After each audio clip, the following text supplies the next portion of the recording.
Bonjour, cette courte vidéo a pour but de préciser ce qui est attendu du secouriste principal ainsi que du secouriste secondaire sur les épreuves du Challenge national français de secours routier qui aura lieu du 16 au 18 septembre prochain à Amiens, dans la Somme.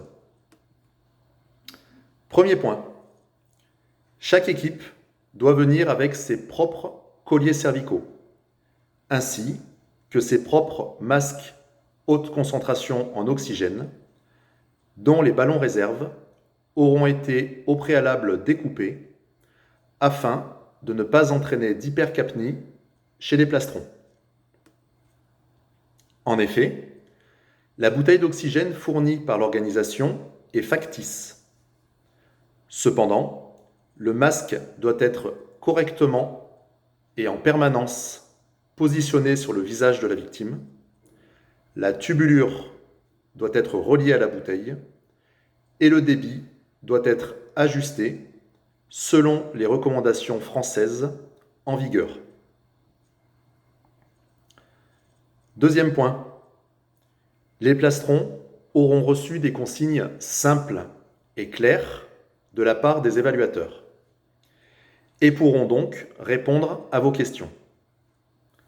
Attention, leurs vêtements ne pourront pas être découpés.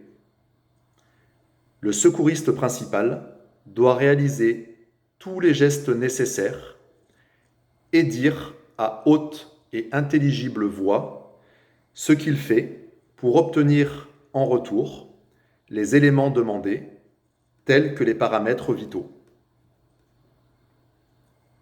Troisième point, une transmission orale du bilan est attendue après réévaluation de chaque victime, dégagée des véhicules et posée sur l'aire prévu à cet effet.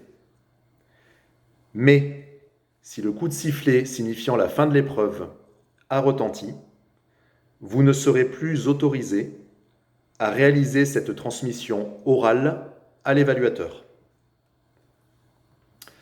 Enfin, les principes du PHTLS et les recommandations nationales premiers secours françaises s'appliquent.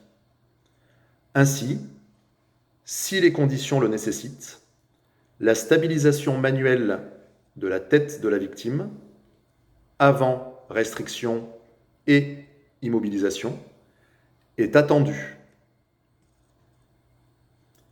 J'espère que nous aurons pu éclaircir certains points et il ne nous reste plus qu'à vous souhaiter une bonne continuation dans votre préparation et surtout de prendre du plaisir lors de la compétition. Merci.